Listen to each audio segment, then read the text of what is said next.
Okay, so in this video, I want to share with you 5 boring rules that help me scale to 48 grand a month inside of my consulting company. Now, the first thing you need to understand is that making money is boring. So the stuff that I'm going to share here, all these rules that you're going to see right here, these are not fun, okay? But these are the things that I follow on a daily basis to scale my business, all right? Like the sooner you come to terms with that like making money is not fun.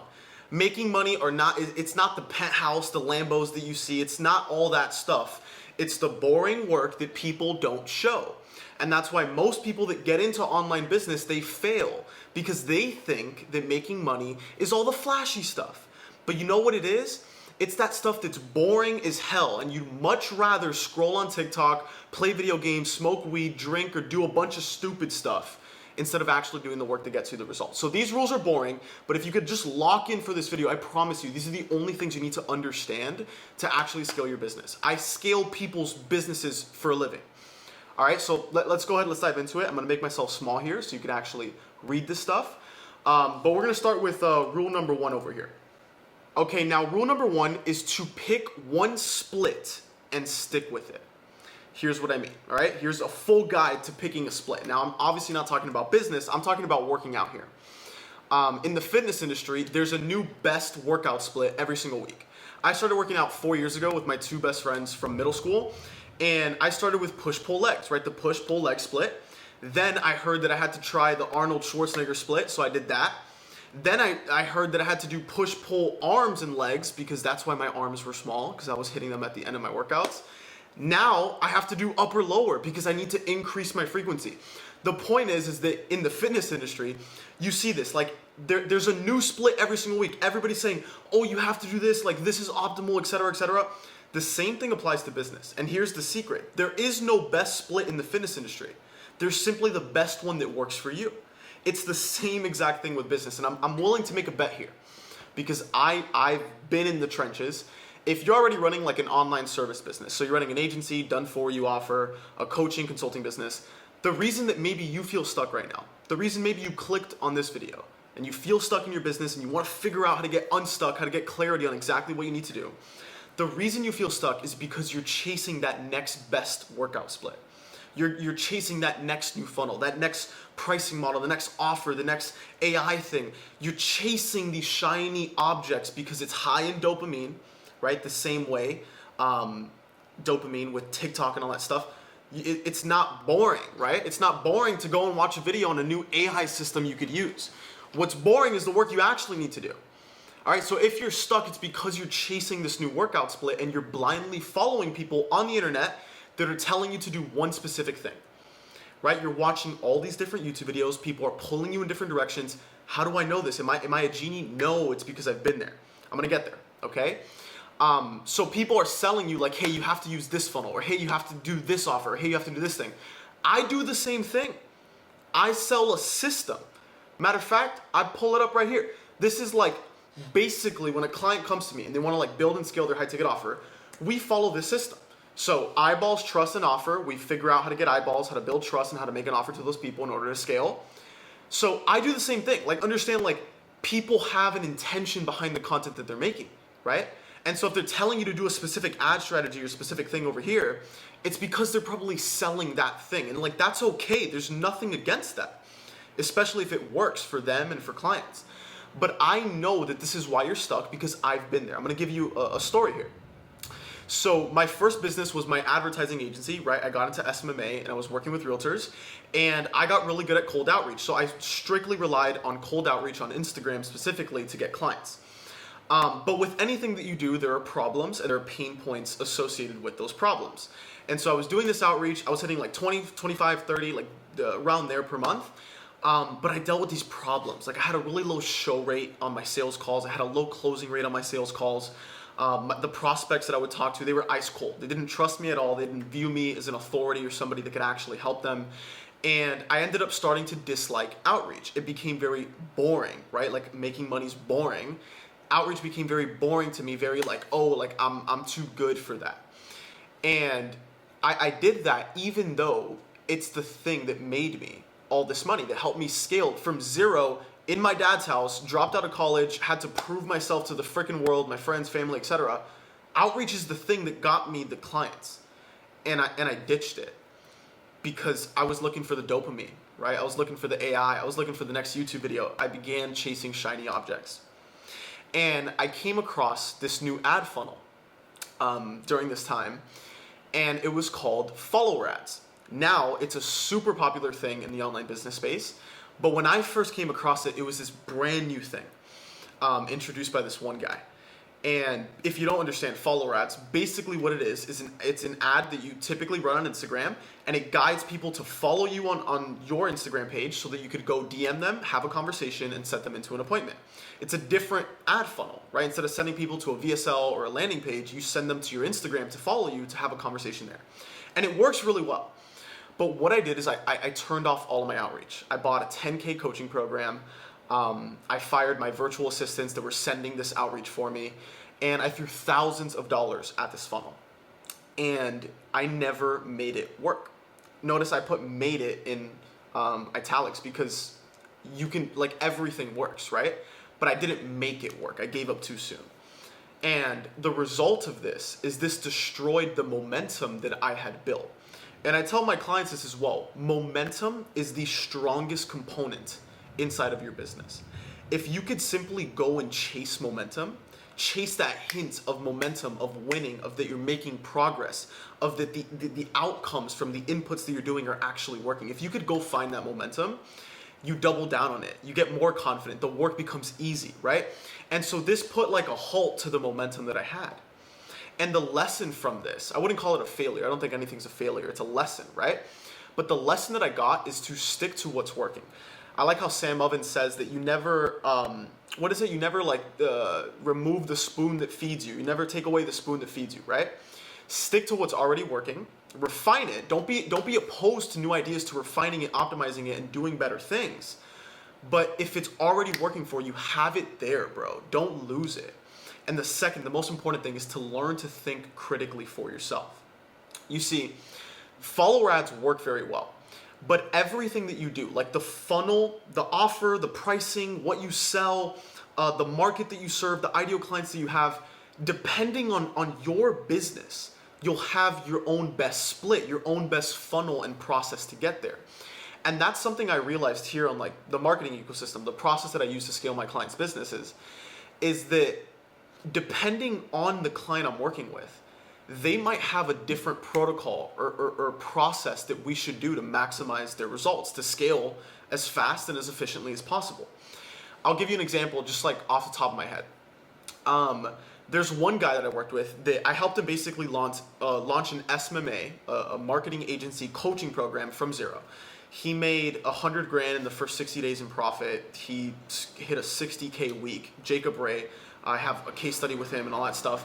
I helped him launch that business from zero, like build the offer and go into market. And with this offer, we understood when we're building like the marketing plan that his ideal clients, his audience, which are agency owners for this offer, they're on YouTube, they're on Instagram, they're consuming content because they want to learn how to grow their business. And so the principle here is like meet them where they're at, right? And so for his offer, we're like, dude, if all we did was pump out a couple super high quality long form content YouTube videos and then send them to a pre-selling machine. This video is not explaining the stuff, but basically a series of videos that sell his solution, right, on his channel. If we can make some videos to get them in and then send them to another video where they can get pre-sold, we're going to be able to make a lot of freaking money, bro. And that's exactly what we did. But another example of this is my client Hendrix, right? He's in the process still closing, like it's a long process for this deal, but he's closing a $45,000 deal for his agency offer. And which is like the wildest deal that I've seen somebody close, or he's about to close it. But he works with big brands, right? He works with big entrepreneurs and helps them basically build and scale their personal brand. Like his expertise is in content, right? So he's working with like these super high level CEOs that have multiple businesses. They have a whole entire staff, like I'm talking big companies, right? The chances that Hendrix could just replicate what Jacob did are lower because his target audience, they're not, there's not millions of CEOs on YouTube trying to watch videos on how to build their personal brand. Are they there? Yeah. Like, can it work? Yeah. But what's the best protocol for Hendrix? We said, dude, you know what? We should just directly outreach them. We should just hit them. We know where they're at. They're on LinkedIn, right? They're on Instagram. Let's hit them directly. Let's send outreach as the top of funnel, right? Any funnel, you got top, middle, and bottom. Let's do outreach as the top of funnel to get people to our content, our VSL, our YouTube channel, where they could really understand how we could help them and trust us. And we did that. And that's how he started closing deals. He started hiring VAs. Like, he started scaling that way. In the same way, another client, maybe outreach isn't the best. Maybe just relying on content isn't the best. Maybe they need to incorporate some ads. For another client, maybe they need a blend of both. The point that I'm trying to show you is when you're able to think critically about your market, you're able to understand what's the best top of funnel, middle funnel, bottom of funnel play in order to get clients. I hope this is making sense, because to me, I see it like, dude, there is no just one way. There is no one split, bro. And that might be why you're feeling stuck, because you're listening to somebody that's telling you you have to do it this way, or like this is the best way. But maybe it's not the best way for you. Maybe you need to think critically and really figure out where these people at.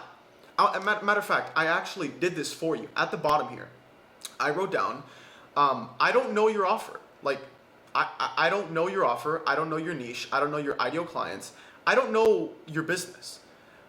But if you want to figure out what the best split is for you, you want to answer these questions. It's like a thinking process. I want you to really like pull out a notepad right here and answer these questions. It's going to give you clarity. And clarity is the thing that allows you to take the actions to produce the results that you want. So the first question, where do my ideal clients already spend most of their time? We want to meet them where they're at. Are they on X? Are they on Instagram? Are they on YouTube? Are they on WhatsApp? Are they on email? Are they always checking their emails? Where do they spend most of their time? Number two, what case studies or social proof do I have to back up the promises that I'm making to my ideal clients? Here's the thing. Maybe you're listening to people that are telling you like, dude, you have to run ads to scale your business. But maybe you don't have any social proof. You don't have any case studies that show the thing that you're selling actually works. Guess what? The chances your ads are going to be profitable are very freaking low. The same way with question 4, how much capital do you have to invest into your business? Bro, if you have $100 to your name, do you think you should listen to that YouTuber, that business guy that's telling you to run ads? No, because when you think critically on your current situation, the business that you have, and in this question, the capital that you have, you can't run ads. We have to go to the other ones. Maybe it's content, maybe it's outreach. The third question, a very important one. I stole this one from the corporate world, product market fit, right? Before you go and you get like funding and all this stuff, I don't really know how that stuff works, but you need product market fit. Well, in an online service business, you need offer market fit. You need to make sure that your offer is hitting the actual result that the market you're serving wants, and that it's resonating with the actual pain and problems that they're going through. That's offer market fit. And when you develop offer market fit, signing clients becomes easy. And when you have offer market fit, now when you run ads, now they're going to be super easy to run, because you know the exact problems they're going through. You know the exact result they want. You know everything. So you can craft the best ad in the world. If you go and answer these questions, dude, it's going to help you have clarity, because there is no best split. There is no best funnel. There is no best and only one way. There's a process you can follow based on where you're at and all these questions right here that is best for you in your current situation. When you start thinking like this, you are going to be able to get unstuck.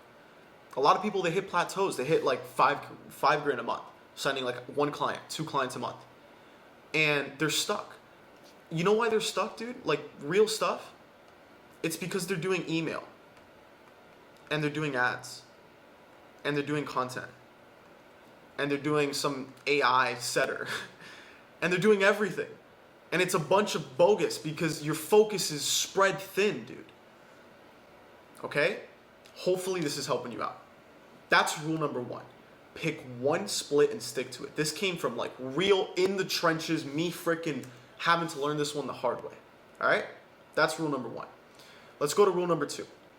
Rule number 2 is the inputs create the outputs that you want. Now, you might immediately think, duh, like, I mean, that makes sense. But a lot of people don't practice it in reality. They don't do it in real life and think through this. So here's a guide to calculate the necessary inputs to create the output, the outcome you desire in your life and business. Here's a question. Do you know exactly what you need to do every single day to get to your desired output? Which the output might be a profit goal, it might be to get a Porsche, it might be to buy your mom a house. Do you know what you need to be doing every single day to get there? Maybe you say, yeah, like I think I have a good idea. No. Are you 100% confident that you know what you need to be doing? If the answer is no, you have a massive problem, my friend. And let me tell you a secret. I get on calls with agencies, coaches, all these guys. All day long, I talk to these people. This is like what I freaking live and breathe. The biggest recurring problem I see in people is the fact that they don't have clarity on exactly what they need to do. And it refers back to rule 1 about what we're talking about over there. People are spread thin. They're watching all these videos. They're trying all these things that people are saying is the best way, and it's not working for them. So they don't understand what they should be doing every single day. This is like the number 1 problem in your business. It's foggy, dude. You're in the water. It's murky water. You shuffled your feet. The sand made the water all freaking murky. Let the sand settle. You need clarity so you could see exactly where you're going. Do you feel, next question, do you feel like you waste time on YouTube listening to other people's confidence on what you should do? When you are not confident and convicted and confirmed in the process that you should be doing every day to get the outputs that you want, you end up relying on somebody else's confidence. This isn't like a super bad thing. For a lot of people rely on others' confidence. How do they do it? Well, let's say you buy a coaching program, right? Or like my clients, like they buy my program, like they work with me, right? This is just an example. They pay me to trust in my confidence on telling them the plan and giving them the clarity they need. Do you see what I mean? But if you're doing this with people that don't know your situation and don't have expertise and authority in this thing, you're playing a dangerous game because you're trusting somebody else's confidence on what you should be doing when they don't know the full situation you're in. So inputs create our reality. I want to give you like a thought experiment here.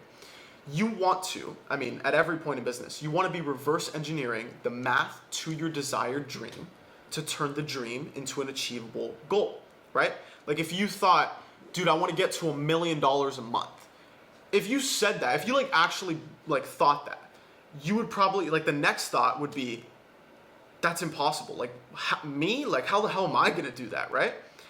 But if you did the math, then it becomes achievable. Now it might take you 30 years, but it's achievable. And when you know it's achievable and possible, you'll start doing it to chip away at it, to that goal. So here's an example. Here's an output that I desire. I want to help my mom buy a house. So let's say a house is $500,000, right?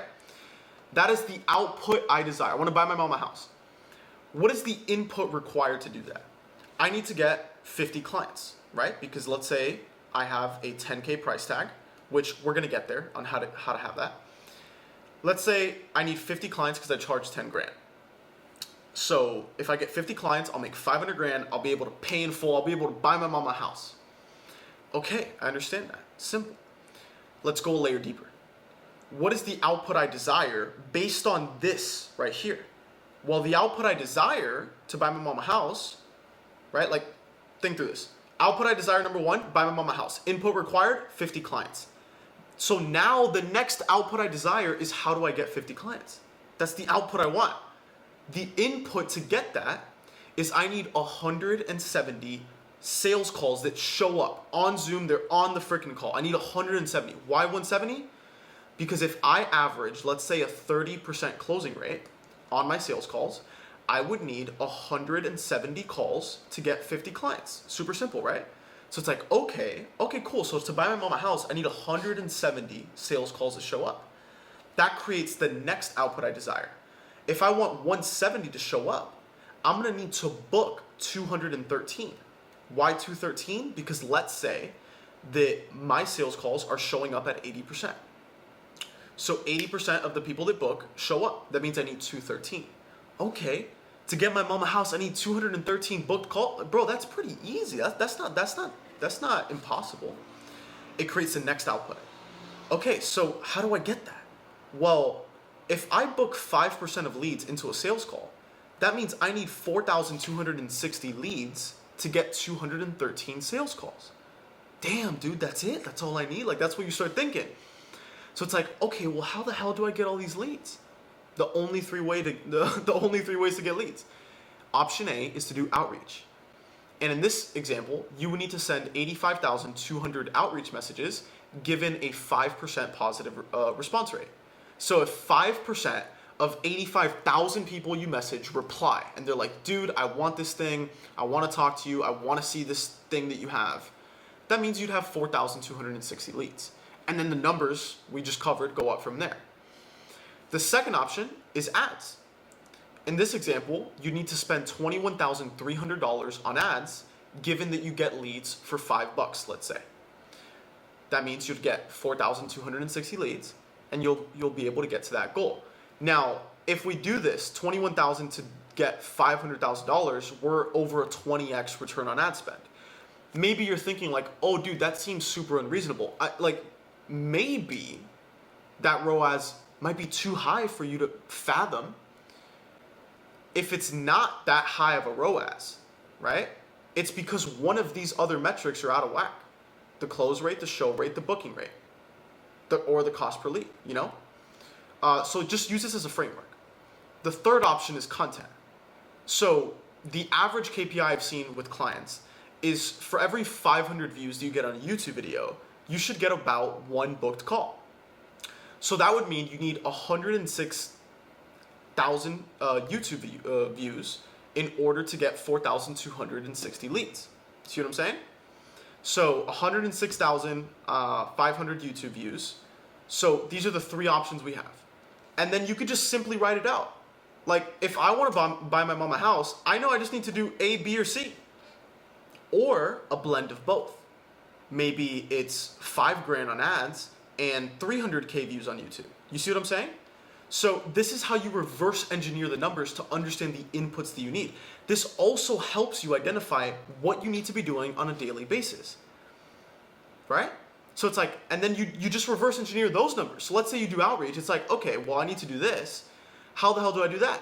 Well, let's say I divide 85,200 by, let's say 365 days in a year. That means I need to send 200, let me come over here, 233 DMs or whatever your emails or calls, DMs a day, given that we hit those numbers above, those KPIs, the booking rate, the show rate, the close rate, etc., the positive response rate. You see what I'm saying? Inputs create your reality, dude. Figure out what it is that you want and backtrack, reverse engineer it so you know the clarity you need to get to where you want to go. This is how we think through it. It's boring. I told you this already. That was my promise. It's boring, but this is how you make money, dude. All right? So that's rule number 2. Inputs equal outputs. If you don't know the inputs you need to be doing, you have a problem and you need to fix it. Let's go to rule number 3.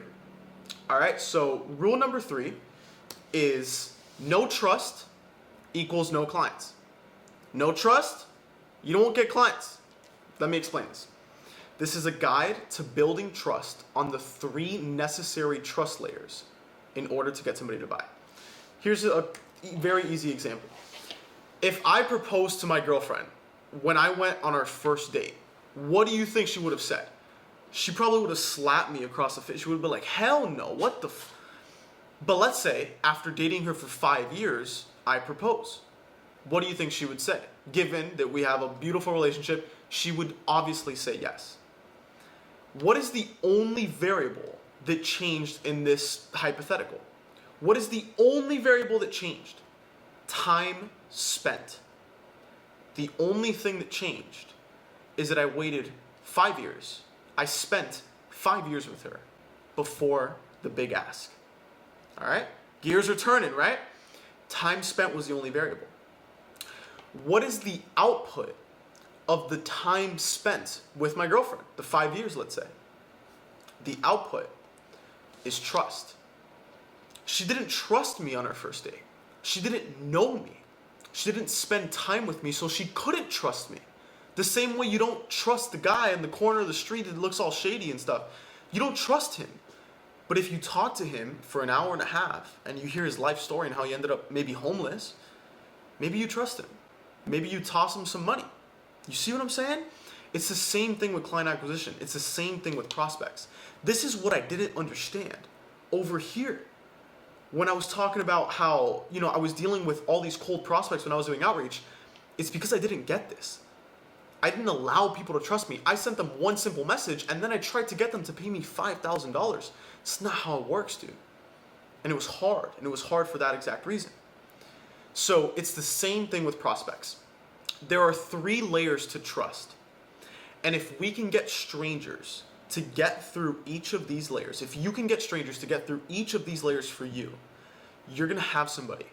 You're going to turn this stranger into somebody that's ready to pay in full.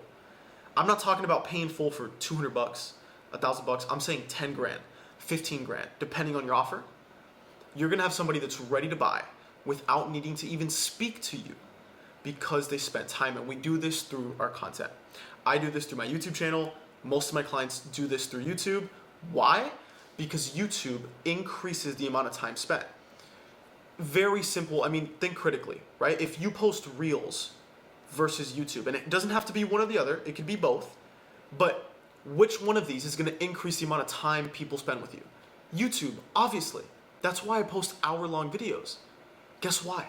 If somebody spends an hour with you, the likelihood that they are going to buy is pretty damn high, right? Versus if they watch a 30-second reel. So, simple example there. We use YouTube, and here's how we do it. The first layer of trust is trust in you. What does this mean? The prospect, the people you're talking to right now, they need to trust in you as a person. That means they need to trust your story. They need to trust your morals. They need to be reassured that you are a trustworthy person, right? And the way that we do this is by making content that allows us really to get, I would say, vulnerable. We want to be vulnerable. We want to be personal. We want to be unrelated in these videos to what it is that we're doing. So, like this video, I tied into my business. But this video right here is an example. The 5 pillars to build your dream life. A lot of my clients have seen this video. And that's not an accident. I did this on purpose with the intention of helping people in this video, but also knowing the incentive behind it, the intention for me and my own personal benefit, which everybody has their own benefits from making content. Mine was like, hey, if I make this, I'm going to help them, but they're also going to trust me. And I don't think that's shady at all. I don't think that's a bad thing to do, especially if the thing that you sell helps people and changes their life. Imagine I didn't make this video. And then a client ended up not working with me. And then they stayed stuck in the same spot they were at for the next 5 years. And then they had to go get a 9-to-5. Those are the things you have to think about when you actually sell something that helps people, right? So layer 1 is trust in you. And we do that with personal videos. Talk about your story, talk about your beliefs, talk about your hobbies, your interests, things that you've gone through, get vulnerable, storytelling. Layer 1, trust in you. Layer 2, trust in your process. So now we need to get them to trust in the process, the mechanism. There's different words for this. Process, mechanism, philosophy, system, plan. We need them to trust the way that we help them get the result that we're selling. Okay, here's an example. Exactly how I make 30K a week at 22 in my solo consulting business. In this video, I basically break down the process that I use to scale my business. Why did I do it? Because if I make this and somebody consumes this video and they understand it, they're going to trust in the process that I followed, which is the same thing I help my clients with. You see? Here's another example. The recent video I made, watch me build a 30K a month AI consulting business from scratch. In this video, I show the process that I follow to help my clients from zero build and scale an offer. So if you watch an hour and 13 minutes here and you understand it and you got value from it and it really helped you, you're going to be sold on the process. So this is the stuff that the people you watch, they don't talk about, right? But this is how they're making millions and millions of dollars on YouTube. Trust in your process. There's one more. That's layer 3. And that's trust in your offer. So we got them to trust in us as a person. We got them to trust in our process, the way we help. The last part is to get them to trust in our offer. Get them to trust us enough to actually say, I'm willing to give this guy money. Number one way I found to do that is very simple. And it is this beautiful thing. Sorry, this thing's tripping out. It's this beautiful thing called case studies. If you can make case studies like this one right here, how KJ Rainey makes 40 grand a month. I helped him go from 0 to 40 grand a month. Jacob, 0 to 50 grand a month. My other client, 0 to 10K in a day. If you're able to make content like this and people watch this and they're already sold on you and your process, these videos, they don't get the most views, but these are the ones that get people to buy. These are the videos that have the highest ROI. You could post a video right here, 250 views, and this video can make you 30 grand, 50 grand. You print with these types of videos. If you can get people to trust in your offer, your process, and you're never gonna be broke, my friend. Sales is gonna be easy as hell, dude. All right? That's rule number 3. No trust equals no clients. What's rule number 4? It's a fun one. Let's talk about it. Charge rich to get rich. It is very difficult to scale to whatever the goal is that you have, 20 grand a month, 10 grand a month, 50 grand a month, 100 grand a month. It is not impossible, but it is definitely difficult to do it selling something less than $5,000. Why? If you sell something that is low ticket, and maybe you don't consider your thing low ticket, if you're charging $1,000 a month, $1,500 a month, like, dude, less than $4,000 up front, it's low ticket. If you're charging low ticket, you have to do so much work to get the same result that I might get or that one of my clients might get. And it's because we charge rich. We charge rich prices to rich people so we get rich. We charge rich prices to rich people so that we can get rich. That's what you need to understand. I had a guy that I had a call with come to me.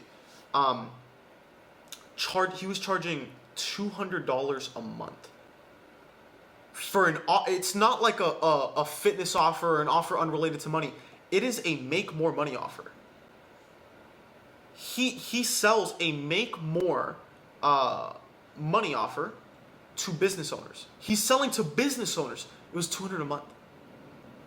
I said, brother, dude, like, do you seriously think, you know how long it's going to take you to get to 50 grand a month? You seriously think that's possible? I'm not saying it's not, but you might be 85 years old by the time you get there. Me personally, I want to get there when I'm 22.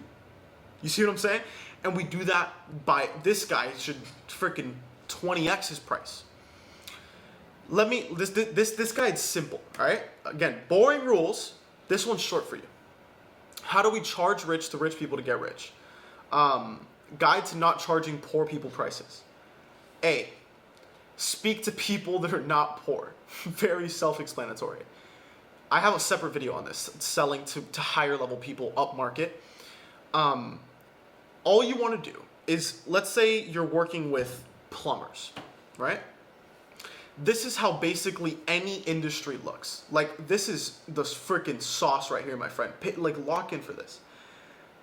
Let's say we have like this pie chart. This is how any industry looks. This is 20%.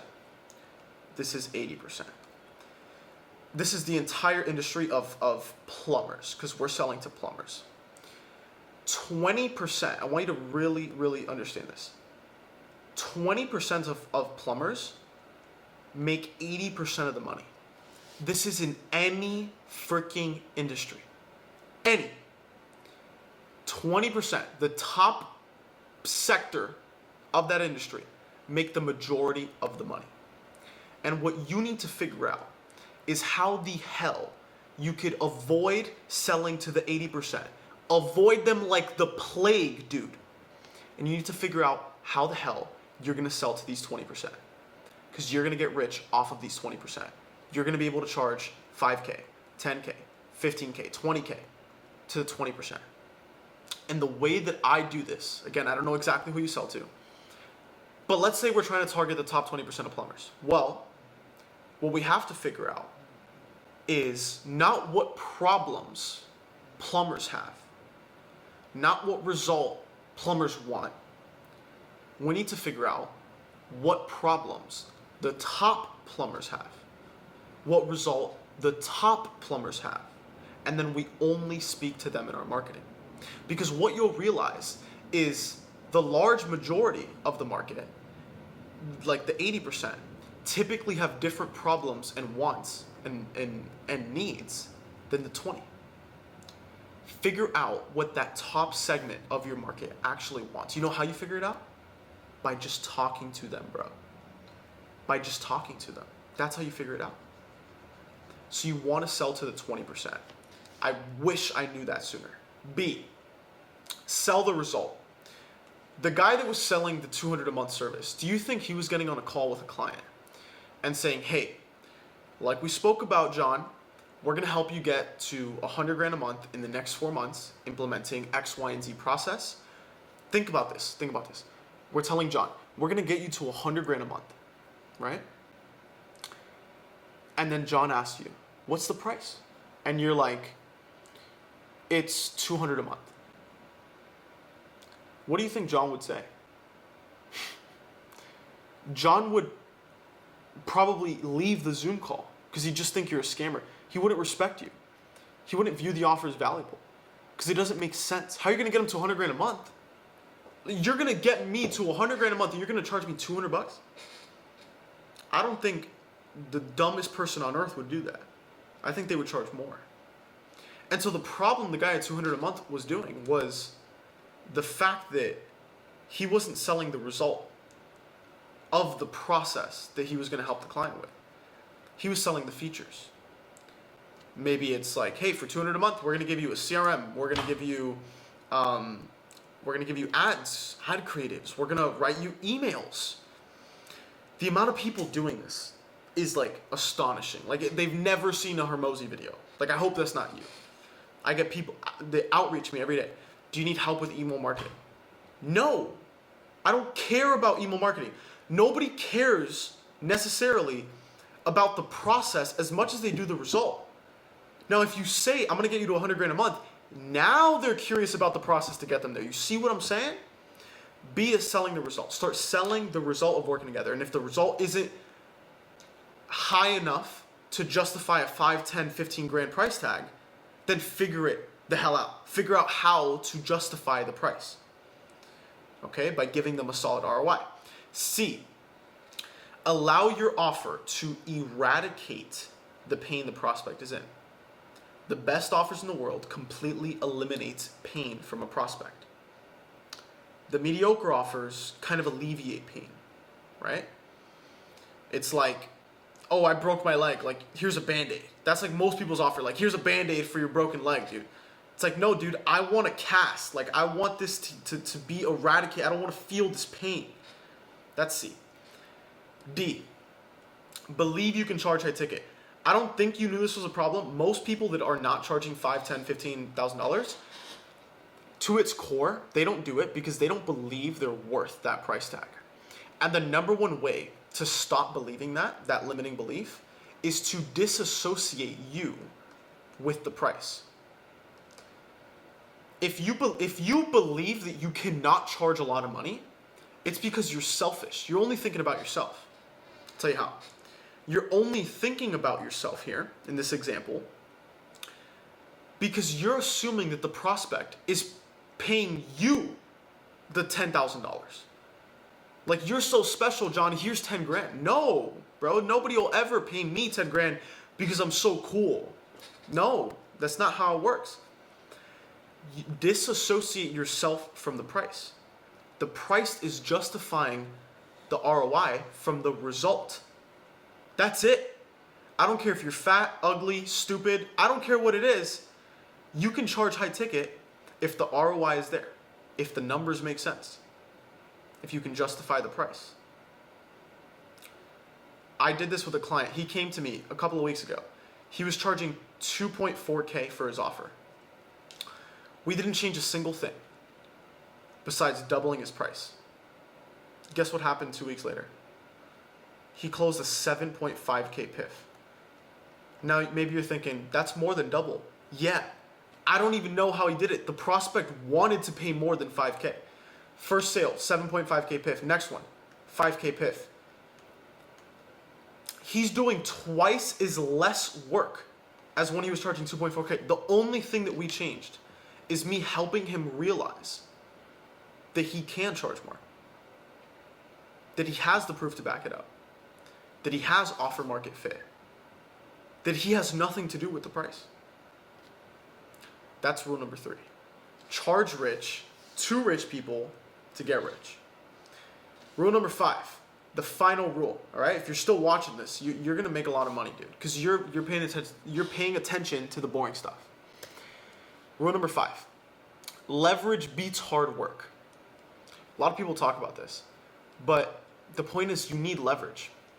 You need leverage inside of your business because you only have 24 hours in the day. You're probably only going to work 8 hours like everybody else. So how do some people make a billion? How does Elon Musk make billions of dollars and the construction worker that works more than him makes $20 an hour or whatever? How? Leverage. Naval Ravikant talks about the 4 forms of leverage: code, media, labor, and money. I'm going to show you how I use these inside of my business. We have code, media, labor, and money. These are the only 4 ways, the only 4 forms of using leverage. Here's how I use them. Number 1 is code. Now, code is like the least important for what I do. Code, like it's coding, right? Software. But one big one that I've added in is custom GPTs that I built for my clients to help them with their offer, their marketing, their sales, and their delivery. What does this do? This leverages my time. Because if I keep on answering questions to clients that could have been answered by my custom GPT built off of my knowledge base, what the hell? I'm saving 5 hours, 10 hours a week.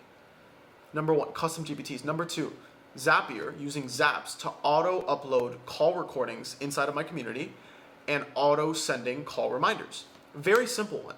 But I have a group call with my clients every single Tuesday at 12 p.m. Eastern Time. If I didn't have this, every single Tuesday, I would stray my focus and have to send a call reminder an hour before the call at the start time of the call, and I'd have to upload the call recording so everybody could watch it. Very simple one. As an example, I use Zapier. It auto uploads it, and it auto texts all my clients for the reminders. That's code. Number 2 is media. That's the big one. What I do for media is I do YouTube videos, because YouTube videos allow me to build trust with strangers on autopilot, leveraging my time. Because you know what I could do? I want you to think through media like this. YouTube allows me to build those 3 layers of trust, right? But if I really wanted to, I could go up to you, instead of making this video right now, instead of me talking to the camera, I could just be standing in front of you right now and teaching you all this stuff. And maybe me teaching you all this stuff and sharing these rules makes you trust me, right? But what happens? I'm going to tell it to you. I'm going to spend an hour with you. But then the next guy, I'm going to have to spend an hour with him. And the next guy, an hour with him. If this video gets 1,000 views, imagine how long it would have taken me to say all of this to 1,000 people. Very simple concept. But I use YouTube to allow me to build trust on autopilot with people. Film it one time and it's done. It can be viewed 1,000,000 times or 100 times. Number 2 is indirect VSLs, video sales letters, videos meant to convert people into clients. I use indirect VSLs that act as my sales team, and I host these on YouTube. So I have YouTube videos. The purpose of them is to get clients. And these videos are my sales team. They do the selling for my service, for me. I don't need closers. I don't need to spend 2 hours on a sales call. I get on calls, I spend 15 minutes talking to the guy, and I'm like, yo, yeah, I can help you. You know what I do. You trust me, my offer, my process. Let's go. And they're ready to buy. That's media. Next one's labor. The only leverage I use on labor is a thumbnail designer. 25 bucks a thumbnail, does my thumbnails. What else could you do with the type of model that I'm running, the consulting business? Potentially hiring an appointment setter, giving him 5% commission, and allowing him to automate and just take over your DMs or wherever you're doing your appointment setting. Number 3, a potential clipper. Maybe you pay him 500 bucks a month, clips your long form into shorts to allow you to get more reach. Example, right? Number 4, an assistant. Clears up your calendar, answers emails, whatever. You're leveraging labor. Now, last is money. How do I leverage money? Very simple. I run ads to consistently get my ideal clients to my content. Follower ads that I was telling you about before. I run them and I made them work finally. And these ads, very simply put, is to consistently bring in the people that I want to speak to follow me and to come consume my content, to build trust with me so I can have a conversation and sign them as clients. These are the 4 forms of leverage that I use, and that is rule number 5. Leverage beats hard work. Implement some of these, the same ones that I have inside of my business. And my friend, that right there those are the 5 rules. And if you watch this entire video and you understand how this stuff works, you're gonna make a lot of money. All right? I really hope you found this valuable. If you do want my help, I have a call to action. I can help you scale your business, more than likely. And the way we can figure that out is by chatting with me personally, by going down below and booking the damn scale call with me. We'll lay out a roadmap. I'll give you clarity and show you exactly how it can help you scale your business to your next monthly goal. Is it 30 grand a month, 50 grand a month, 100 grand a month? I have endless case studies. Like, I have a lot. So if you want that, you can go down below and get it. But besides that, subscribe. Go check out another video. Go trust me more. All right? I'll see you real soon, man. Take care. Peace.